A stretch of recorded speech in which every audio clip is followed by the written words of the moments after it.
and welcome to Jubilee Model Railway, or should I say Model Railroad. I think that's more appropriate considering the locomotive that we are looking at today. Now, the last locomotive we looked at, well, was very different to this one. Now, I know a lot of you are not into American locomotives. I understand that, I get that completely, because they are very different to our own here in the UK. But just continue watching. The reason why is how incredible this locomotive model really is. So what do we have in front of you today then? Well, this is a Union Pacific Dash 9 from, obviously, as you guessed, the United States. It's number 9807, and wow, what an incredible looking locomotive this is.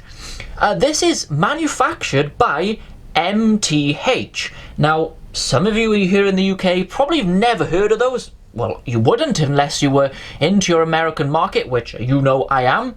It's the first locomotive I have ever bought from them. This came up on eBay recently, and I saw the price and how good this thing looked. I thought, yeah, a no-brainer, absolute no-brainer for this locomotive. This locomotive is fitted with digital sound, obviously, knowing me.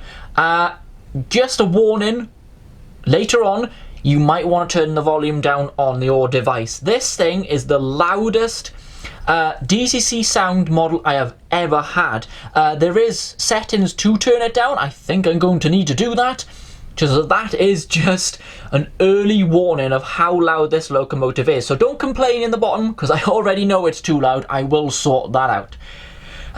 So in the video then, quickly, we're going to take a little close look at the details, which are incredible.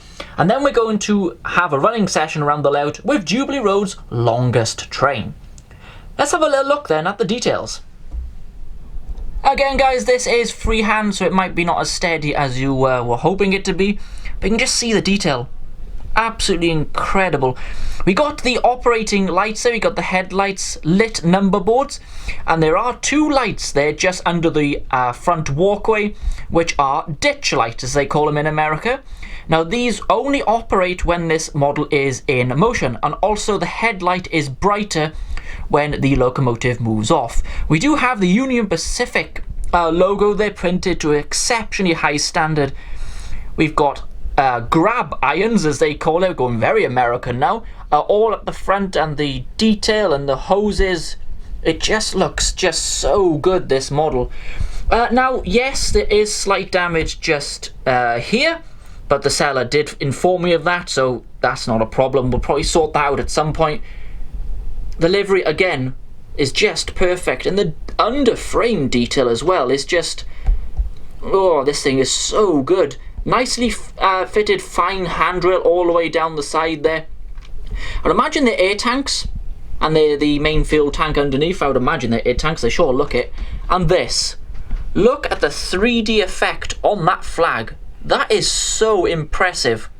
And then you got the Union Pacific there as well. What a locomotive this really is.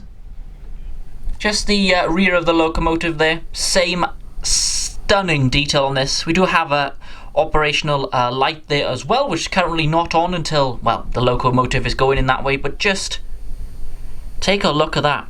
Now, you might notice that's a strange kind of coupler. Yes, it is a KD coupler, or knuckle coupler, but this locomotive has a feature I didn't even know it had. I didn't know until I pressed the function and went, hang on a minute.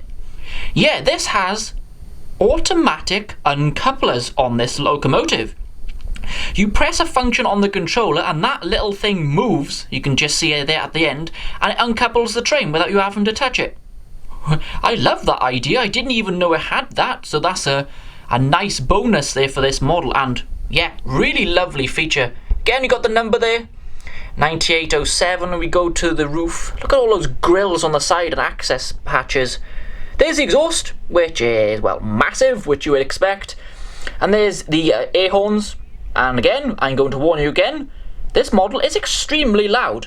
So we'll get to that later. But yeah, the quality is just absolutely incredible on this locomotive. Before we get to the running session, we're just going to run it back and forth here in this area to show you how good the running quality on this locomotive is.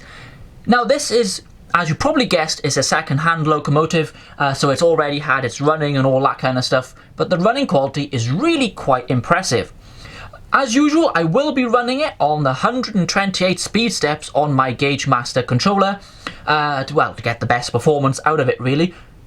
So let's give the model a quick run, and you'll see how good it is. So we're going to go in reverse away from the camera as we usually do. So that is speed step 1.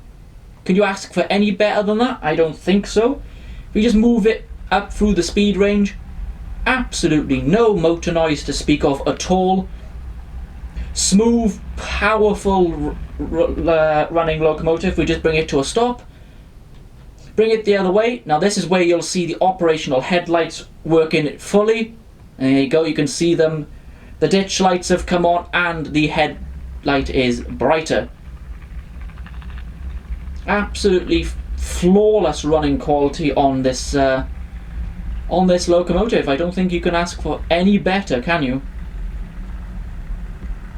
See, I don't think you can hear any motor noise, can you? I can't from where I'm standing. We just bring it to a stop there and bring it back into shot. Obviously the headlights and ditch lights do go off when going in reverse, so you don't have to do that yourself on the controller functions. So we just bring it to a stop there. Look how smooth that is. Wow. And I don't think, to be honest, you can get any better running quality than that. That was absolutely flawless there on the short section of track. Well, I know it's completely different, guys, to what you're used to, but as you know, here at Jubilee Road, I love locomotives like this. I'm extremely impressed with it. There's absolutely nothing I can say I don't like. How much do you reckon I paid for this? Have any guesses?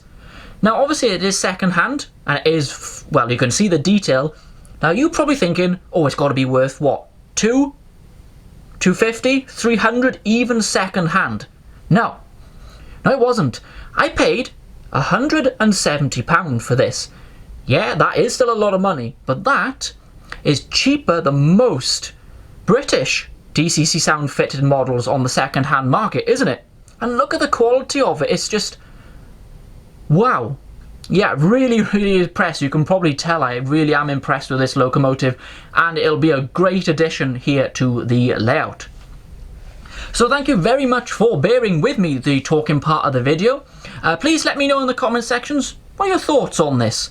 It definitely is better than anything we've had in the UK so far. Just the quality, the look of the model, and the power of this locomotive, which you're going to see in the running session in a minute, is just incredible. So yeah, absolutely top class model this really is. So what I'm going to do now, I'm going to leave you with the sights and sounds of this Union Pacific Dash 9 running around here with the longest train I currently have, which is set to get longer, but there we go. So that is it from me. I just want to say a massive thank you for watching today. So I'll be back here with loads more railway content, or railroad content maybe, more appropriate, very soon. Enjoy the running session. Bye everyone.